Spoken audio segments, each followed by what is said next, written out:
오늘은 기독교 강요 제 91번째 시간입니다. 제4권 제1장 5절과 6절의 내용을 함께 생각을 하겠습니다.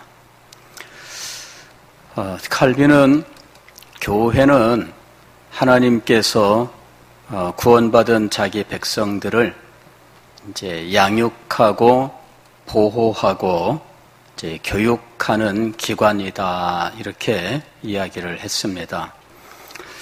하나님은 일순간에 그의 백성을 완전하게 만드실 수 있지만 그들이 교회에서 교육을 받음으로 장성한 사람이 되기를 원하신다, 이렇게 이야기를 하셔요. 즉 하나님께서 일순간에 누군가를 완전하게 만드실 수 있죠. 그거는 하나님의 능력입니다. 그러나 하나님이 그렇게 하실 수 있다고 해서 그렇게 하시는 것은 아닙니다. 즉 성도는 완전한 사람으로 구원받는 것이 아니다라는 것이에요. 물론 그렇다고 해서 그에게 주어진 구원이 불완전하다는 이야기는 아닙니다. 그에게 주어진 구원은 완전한 것이고 변경될 수 없는 것이고 마지막 날까지 반드시 이루어지는 것입니다. 그러나 막상 구원받은 우리 개인을 두고 보면 이 개인은 결코 완전하지 않다 하는 것이죠. 왜 그렇게 하셨느냐 하면은 하나님께서는 우리를 하나하나 가르치셔서 배워가게 하시고 깨달음을 얻게 하시고 장성하게 하시기를 기뻐하셨기 때문이다 하는 거예요. 하나님이 그렇게 정하셨다. 그러므로 우리는 하나님께서 정하신 그 뜻을 알고 하나님께서 가르치시는 것을 잘 배우고 그 배움 속에서 성장하는 것이 중요한 것이죠. 그리고 하나님께서는 이 가르침을 위하여 교사들을 세우신 거예요. 즉 교역자라는 수를 세우신 거죠. 교역자라고 하는 것은 무슨 의미냐 하면은 가르치는 일을 하는 사람이란 말이에요. 교역할 때 역이란 말은 그 사람이 맡은 일을 의미해요. 어떤 직분, 어떤 그 일을 역이라고 불러요. 그리고 교라고 하는 것은 가르칠 교자입니다. 그래서 가르치는 일을 임무로 맡아서 행하는 사람을 교역자라고 부르는 것이죠. 그리고 이 교역자를 또 이제 목사라고 부르는데 이것은 목자를 높여 부르는 말입니다. 즉 양떼를 치는 목자와 같이 돌보아라 하는 것이 목사의 의미죠. 용어들이 있어요. 이런 그 목사를 가리키는 용어가 또 교역자 이외에 또 우리가 아는 성직자 이런 말들이 있습니다. 성직이라고 하는 것은 거룩한 직무라는 것이죠. 거룩한 직무.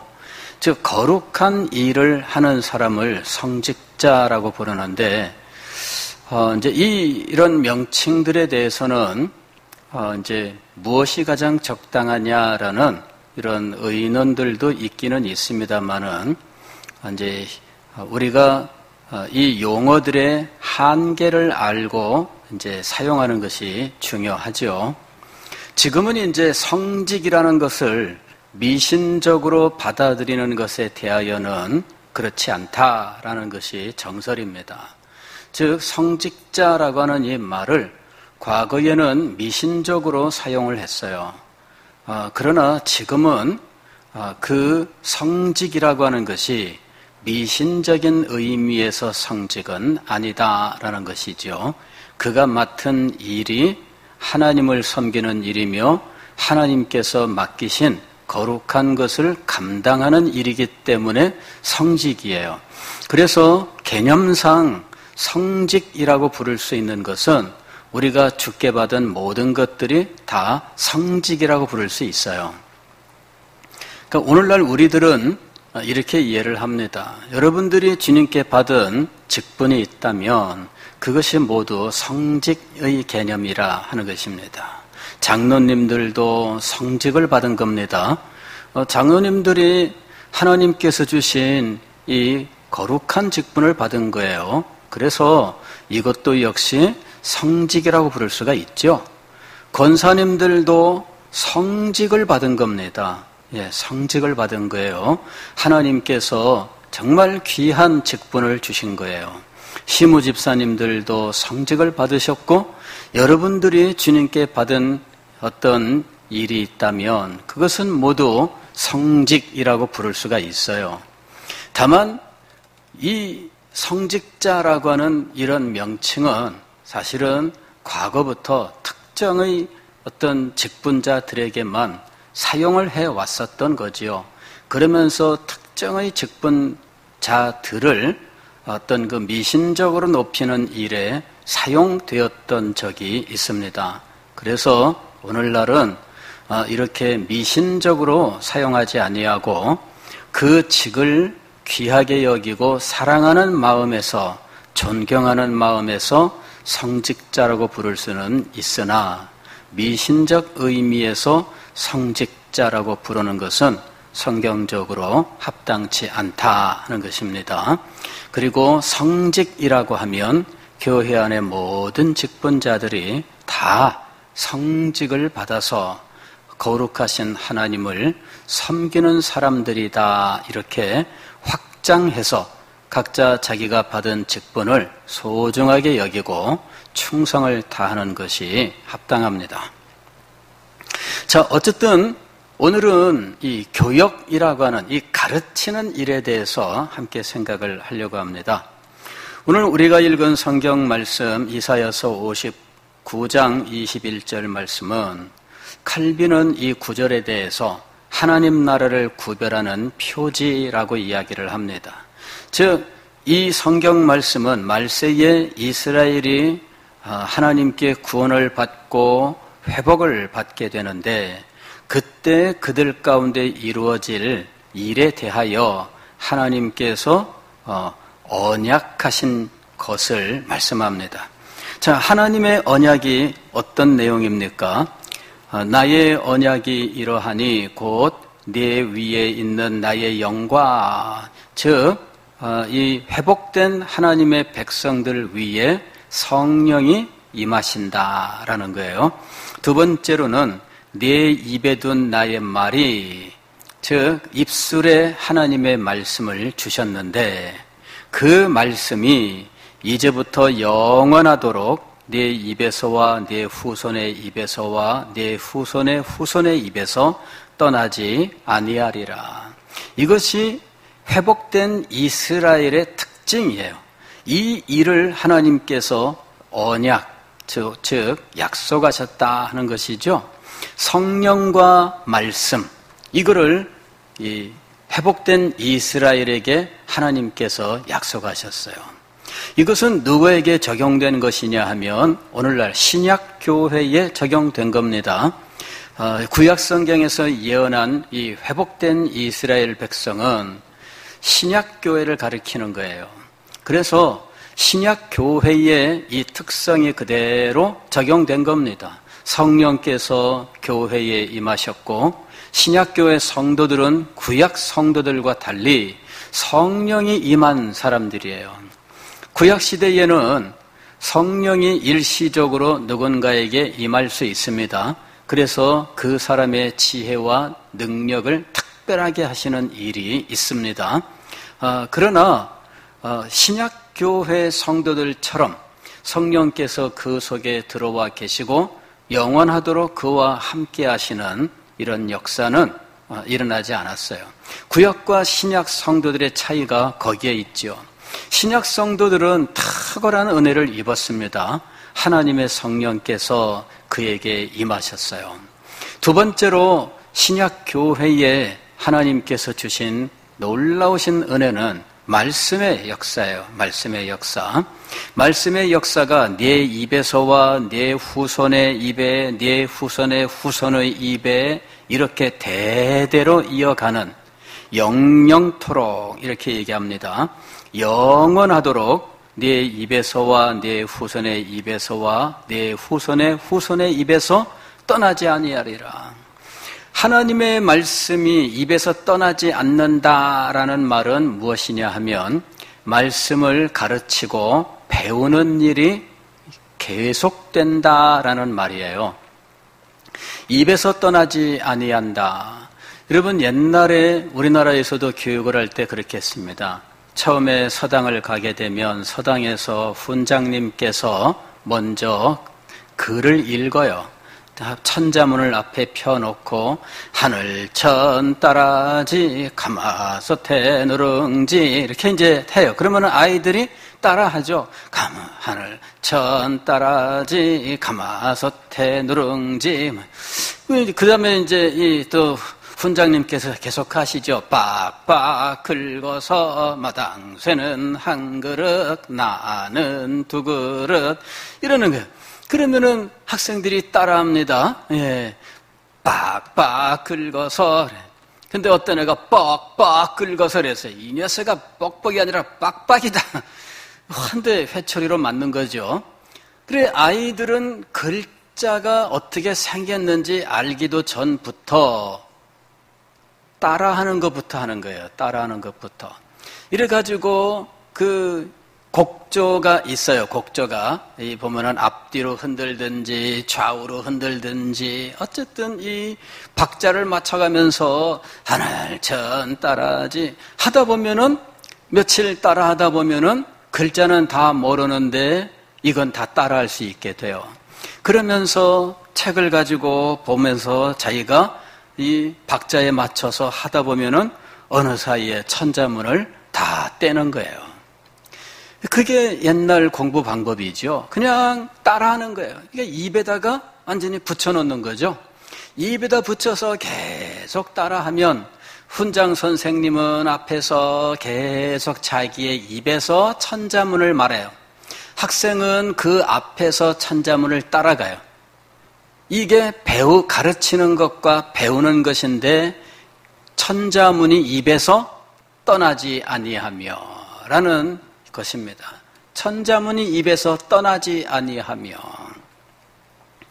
예전에 제가 TV에서 중앙아시아의 그 모습을 보여주는 프로그램을 봤는데 거기에 그 중앙아시아는 이 초원지대예요. 넓은 메마른 땅밖에 없거든요. 풀 조금씩 있고 뭐 이러는. 그러면 이 사람들은 양을 치고 다니면서 여기 머물고 저기 머물고 하면서 쭉 돌아다녀요. 근데 그 양떼를 치는 이 목자들, 이제 이 사람들을 찾아다니면서 노래하는 일을 자기의 평생의 직업으로 갖고 있는 사람이 있어요. 이제 이 사람은 어떤 사람이냐면 이 사람은 대대로 이어져 내려오는 그 일만 하는 사람이에요. 대대로 이어져 내려와요. 이 사람이 이런 그 악기 하나 들고 가가지고 이제 이 사람들이 큰 천막을 치고 이제 있잖아요. 그러면 이 사람이 말을 타고 다닥다닥 하고 나타나면은 온 식구들이 다 나와서 이 사람을 영접해요. 그래갖고서는 대접을 하고 그날 밤에 집에 있으면은 그냥 이 사람이 노래를 불러요. 하면서 막 악기 치면서 막 노래 불러요. 그러면은 온 식구가 뺑 둘러 앉아가지고 그 노래를 듣고, 그 다음에 노래 설명해 주면은 그 설명을 듣고 그래요. 그 다음에 제자를 키우는데 이 제자는요, 이 선생님을 따라다니면서 날마다 선생님이 랄랄랄라 하면은 이 제자도 랄랄랄라, 선생님이 호호호호 하면은 이 제자도 호호호. 항상 입에 무엇을 달고 살아요? 노래를 달고 살아요. 노래 가사. 몇 천 년 전부터 내려오는 노래가 있어요. 그 노래를 그대로 전수하는 거예요. 그런데 이스라엘 백성들이 하나님의 말씀과 조상들의 유전을 그렇게 전수했어요. 즉 입에다가 말씀을 달고 살았는데 가르치는 자도 하나님의 말씀을 입에 달고 제자도 하나님의 말씀을 입에 달고 사는 거죠. 그게 말씀을 가르치는 원리였어요. 그러므로 여기 성경에서 나의 말이 이제부터 영원하도록 내 입에서와 내 후손의 입에서와 내 후손의 후손의 입에서 떠나지 아니하리라 하셨던 것은 하나님의 말씀을 가르치는 것과 하나님의 말씀을 배우는 것을 의미하는 거예요. 즉 신약 교회는 그 특징이 성령과 말씀에 있는 거예요. 즉 말씀도 말씀의 가르침과 말씀의 배움에 있는 거예요. 이것이 신약 교회입니다. 하나님께서 이 교회를 말씀을 가르치고 말씀을 배우는 기관으로 삼으셨어요. 알고 보면은 구약 시대에 신약 교회와는 다르지만 그러나 아담 때로부터 그 이후의 모든 시대 속에 교회는 존재하고 있었어요. 그 교회의 특징이 무엇이냐면은 하나님의 말씀을 가르치고 배우는 거였어요. 에덴 동산에서부터 시작된 하나님의 말씀, 그 말씀이 후대에게 전수가 되는데 이 전수 과정이 말씀을 가르치고 배우는 거예요. 그 당시에 말씀을 가르치고 배우는 것은 말씀을 입에다 달고 사는 거죠. 아버지가 아이들 모닥불 피워놓고 앉아서 말씀을 중얼중얼 얘기하면 그러면은 아이들도 중얼중얼 따라하는 거예요. 그렇게 함으로 하나님의 말씀이 앞의 세대로부터 후대에게로 전수가 됐어요. 그 말씀들이 아브라함에게 전수가 되고 아브라함으로부터 이삭과 야곱을 거쳐서 모세에게까지 쭉 하나님의 말씀이 전수가 되는 거예요. 그래서 아담으로부터 노아를 거쳐 아브라함에게로 이어지는 그 과정에 하나님의 말씀이 전수가 된 거죠. 어떻게 전수가 되었을까요? 입에서 떠나지 아니하며 그걸로 하나님의 말씀이 전해진 거예요. 말씀을 가르치고 배우는 일은 하나님의 백성들에게 그들의 존재의 모습이었던 거죠. 그런데 그것이 신약교회에도 그대로 이루어진 거예요. 그러므로 오늘 우리는 이 교회는 이 가르치는 모임이다라고 하는 사실을 알아야 돼요. 우리가 한문으로 교회를 어떻게 써요? 가르칠 교자에다가 모일 회자를 써요. 모이는데 그 모임 중에 무엇이 있습니까? 가르침이 있는 거예요. 칼빈은 그것을 이야기합니다. 구약시대의 성도들이 성소에 모였습니다. 제사장 그 성전에 나아갔습니다. 그러면 성전에 모였을 때 우리는 단지 무엇만 떠올리냐면 제물을 드리는 희생제사만 생각하는데 그러나 성전에서 이루어진 것은 희생제사뿐만이 아니었습니다. 성전에서 이루어진 것은 성도들이 모였을 때 그들 앞에서 하나님의 말씀을 가르치는 일이 있었던 거예요. 성도들이 다 모인 자리에서 하나님의 말씀을 가르쳤는데 누가 이 일을 감당했느냐 하면 제사장이 이 일을 감당한 거예요. 이 모였을 때 성도들이 다 모였을 때 그곳에서 말씀을 가르치는 이 일을 통해서 무엇을 이루었느냐 하면 하나된 믿음을 이룬 거예요. 가르치는 현장이 나뉘어지면 하나의 일치된 믿음이 이루어지질 않아요. 그래서 일치된 믿음을 위하여 다 같이 모여서 가르쳤다는 거죠. 그리고 그 가르침을 소중하게 여기고 존경하고 사랑하며 경외하게 하기 위해서 성소에 모였던 거예요. 성소에. 아무 데서나 한 것이 아니고 거룩한 곳이라고 누구나 다 인정하는 곳에서 말씀의 가르침이 이루어졌다라고 말합니다. 성소를 하나님이 쉬시는 곳, 혹은 하나님이 거하시는 곳, 혹은 하나님이 좌정하신 곳이라고 이야기를 해요. 자, 이렇게 성소는 하나님이 계신 곳이에요. 그리고 그 앞에서 하나님이 세운 사람이 이 말씀을 가르치는 거죠.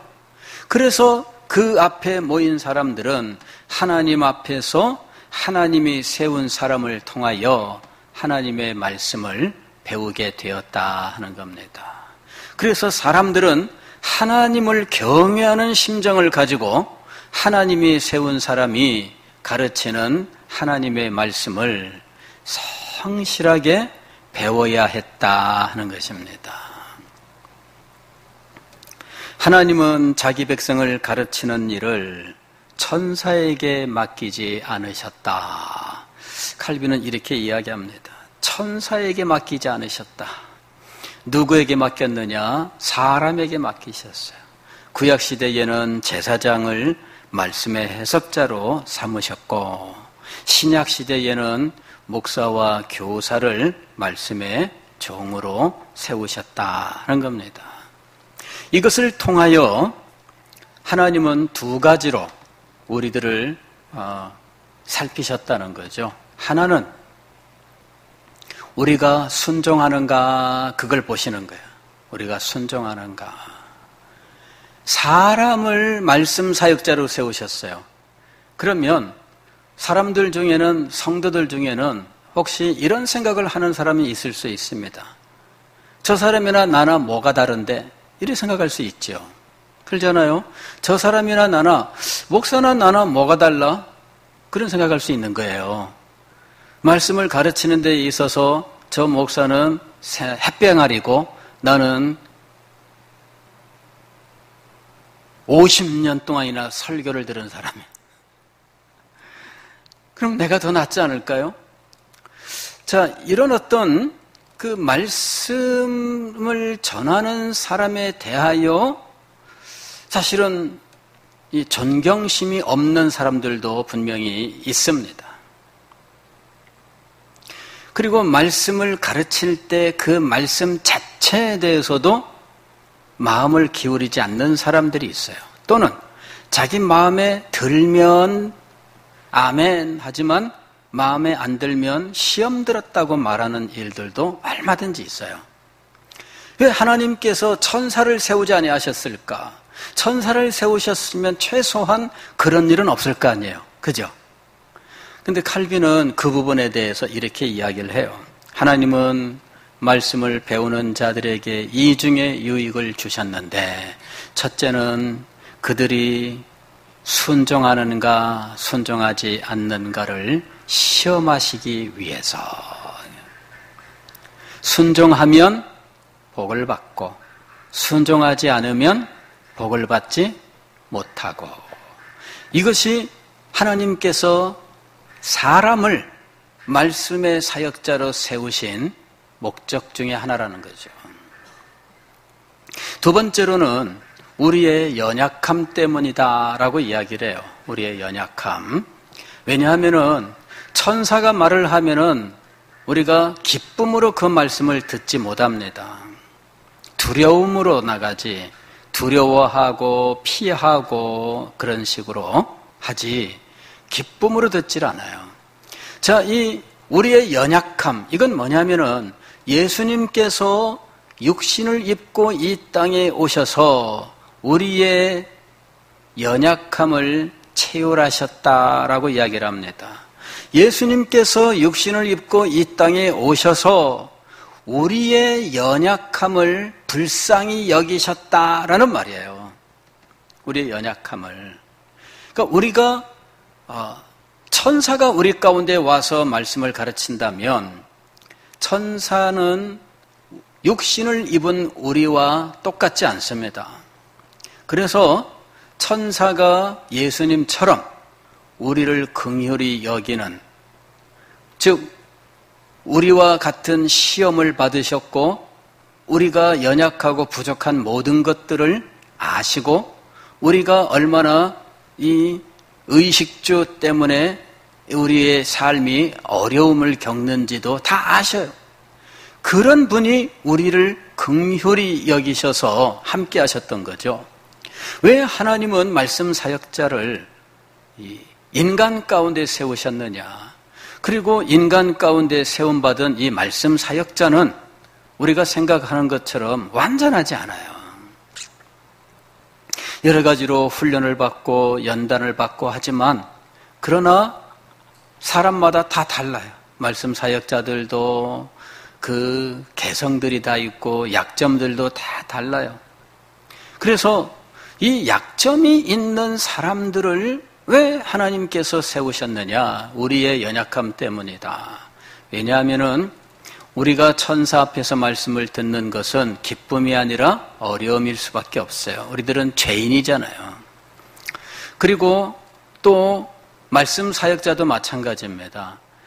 말씀 사역자는요, 연약해야 성도들을 이해할 수 있습니다. 연약하지 않으면 이해할 수가 없어요. 그런 부분이 있어요.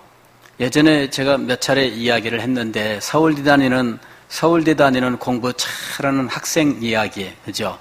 이 학생이 이 가정교사를 하는데 자기가 가르치는 학생한테 이렇게 저렇게 설명을 하는데 못 알아들어요. 그러니까는 이 가정교사하는 이 서울대학교 학생이 답답해하는 거죠. 야, 너는 이것도 모르냐? 이거 뻔한데 왜 이것도 모르냐? 그런 거예요. 이 공부 잘하는 이 학생은 이해가 안 되는 거죠. 아니, 이거 뻔한 건데, 야, 너 이거 이렇게, 야, 1은 이렇고 2는 이렇고 3은 이런 거야. 맞지? 예, 끄떡끄떡하고, 예, 맞아요. 그러면 이거는 이렇게 해서 이거 맞는 거지? 근데 가만히 들여다보고 있어요. 모르는 거죠. 그럼 막 답답해가지고, 너 이것도 몰라? 막. 자기가 이 학생을 이해를 못 하는 거예요. 왜? 자기한테는 다 이해가 되거든요. 이걸 못해? 이걸 왜 이해를 못하지? 이해 못하는 걸 내가 이해를 못하겠다. 근데 어느 날 이 서울대학교 학생이 코가 쑥 빠져가지고 온 거예요. 테니스 배우러 갔다가 테니스 코치한테 이것도 못해? 이것도 못해? 이렇게 쉬운 것도 못해? 그런 구사리를 받고 온 거죠. 예. 그래가지고 이렇게 하고 넘기면 되는가 그러는데 자기는 맨날 이러고 마는 거죠. 그러니까 아니 이렇게 하라니까. 근데 시키면 해. 공을 보내면 꼭 이래. 그러니까는 코치가 나중에 화가 나가지고 아니 배운 대로 안 하고 왜 그러냐고 그것도 못하냐고 막 그래가지고 이 친구가 와서 테니스 배우는데 너무 어려워요. 코치가 나한테 그것도 못하냐고 막 그러더라고. 그게 우리들이에요. 왜 하나님께서 약점이 있는 인간을 말씀 사역자를 세우셨느냐 하는 거죠. 우리의 연약함 때문이에요. 우리의 연약함 때문에 우리가 하나님의 말씀을 바로 들을 수 있도록, 그리고 말씀 사역자도 또한 마찬가지입니다. 자기의 연약함 때문에 성도들에 대하여 긍휼히 여기는 마음을 갖고 나가는 거예요. 그런 마음이 없으면 이해를 할 수가 없어요. 예전에 제가 어느 교회에 있을 때요, 그런 일이 있었어요. 교역자들이라고 다 천사는 아닙니다. 갈등도 있고요, 어려움도 있어요. 근데 저랑 같이 신방을 다니는 이 전도사님이 꼭 다른 여전도사님하고 좀 관계가 안 좋았습니다. 그래서 그냥 왜 그런 거 있잖아요. 며느리가 미우면은 발 뒤꿈치도 밉다, 이런 그 속담이 있잖아요. 말만 들려도 싫고, 그냥 흉을 보고 그러는 거죠. 저러냐, 이러면서. 잘 하는 것도 미워요. 그래, 이 여전사님이 신방을 둘이 나가면은 차 안에서 이제 저한테 이제 그 다른 여전도사님 흉을 이제 보는 거죠. 제가 참 그 이야기를 듣다가 어느 날은 그랬어요. 전사님, 우리가 다 그리스도 앞에서 죄인이고 은혜로 구원받았다는 사실을 기억하고 우리가 서로 참 용납하고 그렇게 합시다. 이렇게 이제 좋게 이야기를 했죠. 근데 그게 안 통했어요. 이분이 그 말을 굉장히 듣기 싫어했어요. 우리는 누구랑 가장 쉽게 친해질 수 있는 길, 그리고 깊이 친해질 수 있는 길이 뭐냐면 공동으로 미워하는 사람을 욕하는 거예요. 그때 가까워져. 굉장히 가까워집니다. 지금 어떤 사람이 내가 굉장히 어떤 누구를 지금 미워해요. 그 사람 막 흉을 봤는데 그 흉을 들어주면서 맞아 나도 전에 보니까 말이야 하면서 똑같이 흉을 보면 어떻게 돼요? 아, 이 사람은 내 편이야. 내 친구. 가까워져요. 그런데 그게 아니고 우리가 다시 한번 생각해 봐야 돼. 그쪽도 무슨 사정이 있는 것 같고 막 이러면은 이 사람하고는 가까이 못 하겠네. 그렇죠? 예. 우리들에게 그런 마음이 있어요. 그런데 우리는 그리스도 앞에서 우리가 어떤 존재인지를 늘 확인해야 돼요. 물론 하나님의 사랑을 입고 하나님의 은혜를 입은 정말 소중한 존재인 건 맞아요. 그러나 우리 속에는 아직도 죄가 살아있다는 거죠. 육신의 정욕, 안목의 정욕, 생의 자랑이라고 하는 것이 우리 속에 남아있어요. 이것 때문에 우리는 갈등하고 이것 때문에 시험에 빠지는 존재예요. 이 본질을 알아야 돼요. 저 사람이 잘못한다면 나도 잘못한다라고 생각할 줄 알아야 돼요. 이걸 생각 못하면 문제 해결이 안 됩니다. 저 사람이 잘못하면 나도 잘못한다 이거를 알아야 돼요. 이걸 모르면 문제 해결은 안 됩니다. 왜 그런 얘기 있잖아요.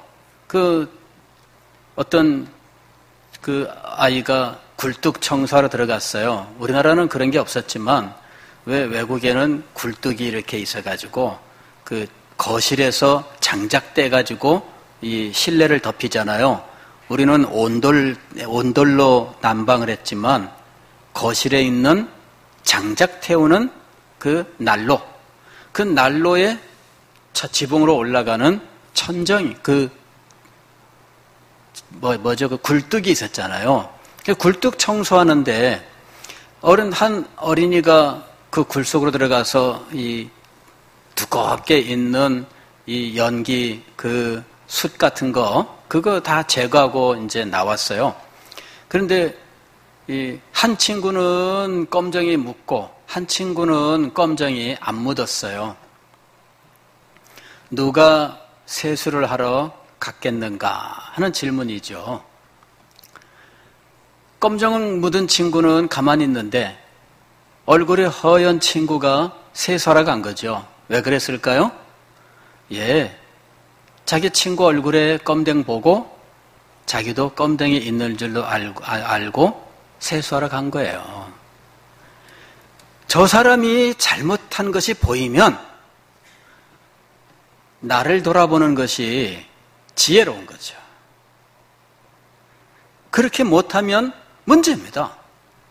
그래서 우리는 연약한 말씀 사역자에 대해서 우리들은 이해를 할 줄 알아야 된다. 하나님께서 왜 그렇게 세우셨는지에 대해서 이해를 해야 된다 하는 거예요. 칼빈은 하나님의 말씀의 가르침에 대해서 이것을 멸시하는 사람, 이것을 가볍게 여기는 사람들은 굶주려 멸망하는 것이 당연하다 이렇게 이야기를 해요. 교회의 손을 통해 주시는 영적 양식을 멸시하는 사람이 굶주려 멸망하는 것은 당연하다. 믿음은 들음에서 나기 때문이죠. 말씀을 멀리하는 순간 우리에게서 믿음은 점점 사라져가요. 말씀을 멀리하는 사람은 마음속에 있던 믿음까지도 점점 쓰러지게 돼 있어요. 들어야 믿음이 나고 믿음이 더욱더 풍성해지고 믿음이 더욱 강해지는 거예요. 믿음이 성장하는 것, 말씀을 들어야 돼요. 근데 안 들으면 어떻게 돼요? 빠져요. 우리가 왜 육체도 마찬가지입니다. 운동을 하면은 알통도 생기고 힘도 생기는데 운동을 안 하면 어떻게 돼요? 알통이 빠져요. 나중에는 물렁물렁해져요. 그죠? 이렇게 하면 알통이 위로 올라오던 사람이 나중에 알통이 다 빠지니까 이렇게 하니까 근육은 그 밑으로 처지죠, 살이. 위로 올라오는 게 아니라 밑으로 처져. 이게 운동을 해야 발전하는 거잖아요. 하나님의 말씀을 들어야 믿음도 생기고 성장하고 발전하고 풍성해지는 거예요. 하나님의 구원의 능력은 말씀을 통해서 나타나게 되어 있어요. 하나님의 은혜의 역사가 하나님의 말씀을 통해 나타나는 것이지요. 그래서 이 가르침을 멸시하면 안 된다는 거예요. 자, 그 다음에 이것과 더불어서 또 가르치는 것은 어느 시대에나 사역자에 대한 도전이 있었다. 어느 시대에나 말씀을 가르치는 자에 대한 도전이 있었다. 말씀을 가르치는 자들이 구약시대에 말씀을 제대로 가르치면 핍박을 받았어요. 왕들이 싫어했어요. 말씀을 자기 뜻에 맞도록 자기가 정치하는데 도움이 되도록 해달라 이렇게 한 거죠. 하나님의 말씀을 제대로 전하면 왕의 정책과 다를 수 있잖아요. 그럴 때에는 미움을 받은 거예요. 그리고 심지어는 죽임을 당하고. 그런데 왕 옆에서 왕이 행하는 정치에 쏙 맞는 말만 쏙쏙 해주는 사람들, 그런 사람들이 있었어요. 성경은 이런 사람들을 뭐라고 얘기했습니까? 거짓 선지자라고 불렀어요. 거짓 선지자. 이 거짓 선지자들이 막 엘리야에게 와가지고 분탕질을 쳤습니다. 너만 하나님이 말씀하셨냐? 나에게도 하나님이 말씀하셨다면서 막 난리를 쳤어요. 여러분, 어느 시대에나 사역자에 대한 도전이 있었다. 이렇게 이야기를 해요. 그것은 칼빈 당대에만 통하는 게 아니죠. 지금도. 말씀 사역자에 대한 도전이 있습니다. 성도들은 배움의 정진함으로 하나님께서 세우신 교회의 질서를 지켜야 한다.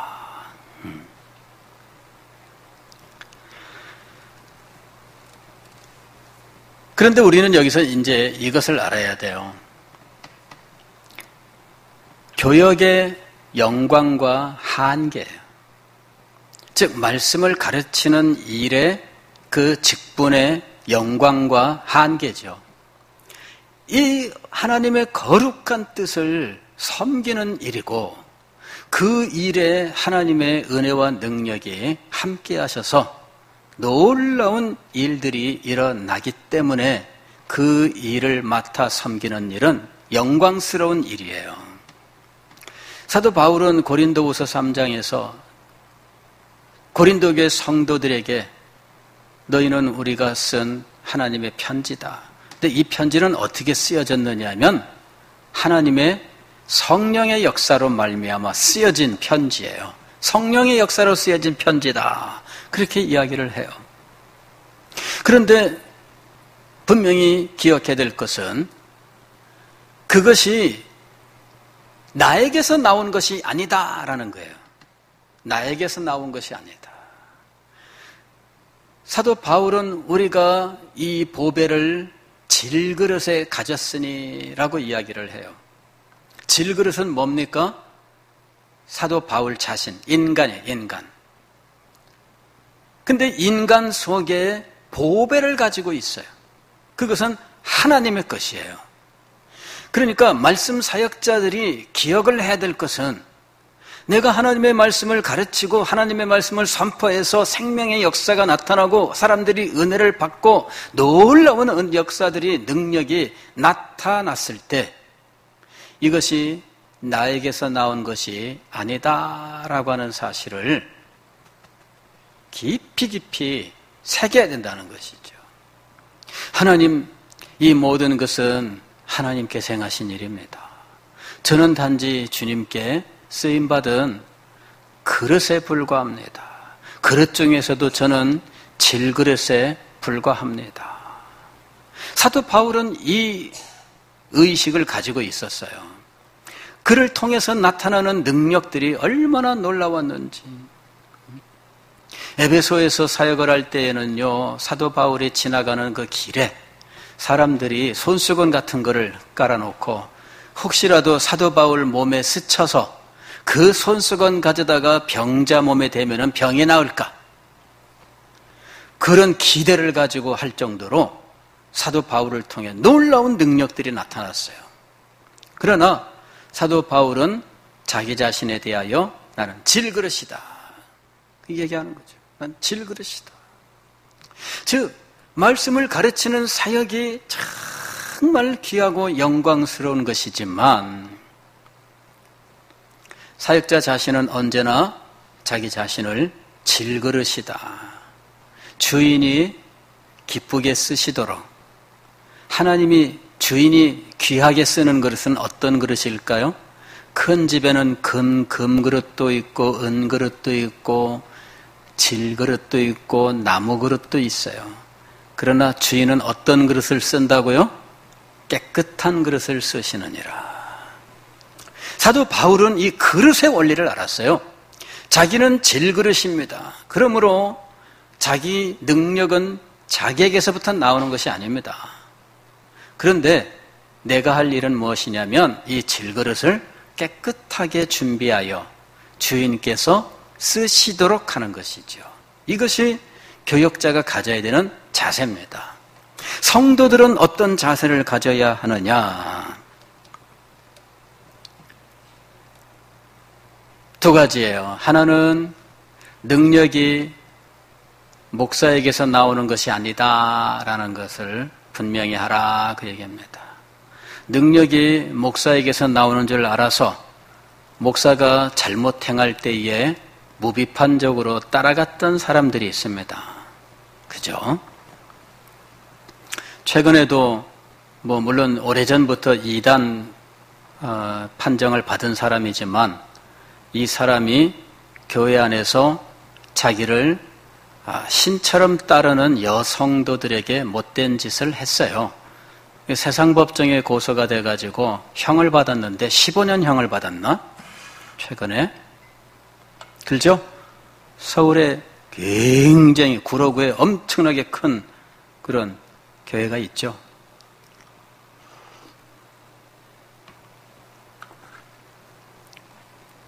그렇게 따르면 안 됩니다. 하나님의 말씀만 따라라. 모든 능력은 하나님에게서부터 나와요. 은혜의 샘은 오직 그리스도에게서부터 오는 거예요. 다만 사역자는 쓰임받은 그릇이에요. 그러나 그렇다고 해서 사역자를 가벼이 여겨야 되느냐? 그렇지 않죠. 예, 주님께서 쓰시는 그릇인 줄로 알고 사랑하고 존경하고 또 그 가르침에 즐거이 순종하는 것, 이것이 우리 성도들이 가져야 되는 자세예요. 그 한계를 지키는 것이 참 어렵습니다. 한계를 지키는 것이 힘들어요. 말씀 사역자도 마찬가지고 성도들도 마찬가지고 각자 자기의 위치에서 본분을 다하는 것이 참 힘들고 어렵습니다. 그러나 그 어려운 것을 우리들이 지혜롭게 잘 감당해 나아가야 됩니다. 그럴 때 교회가 교회되는 것이에요. 그럴 때 교회가 하나님의 은혜로 충만하게 되고 주의 능력으로 넘쳐나게 돼요. 그때 모든 성도들이 하나님의 풍성한 자비와 긍휼을 받으며 말씀에 약속하신 축복을 받게 되는 것입니다. 기도하겠습니다.